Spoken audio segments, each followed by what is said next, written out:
napaka-ironic lamang po na alam naman po natin lahat, batid natin lahat, na dadalawang pangulo lang po ang lumaban sa komunista.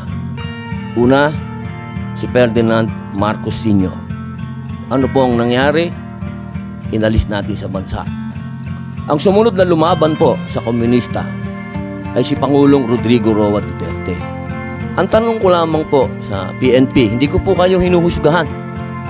Hindi po ba nyo tinanong man lang sa mga nag-uutos po sa inyo kung bakit natin dadalhin sa The Hague ang ating dating Pangulo na alam naman po natin na buhay ang Communist Party sa Netherlands.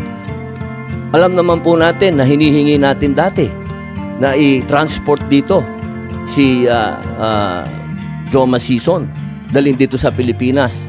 Pero nagkabaliktad po, ang tinransport natin ay yung dating Pangulo natin na lumaban sa komunista. Pero nakakagulat lamang po na dinala natin doon ang dating Pangulo.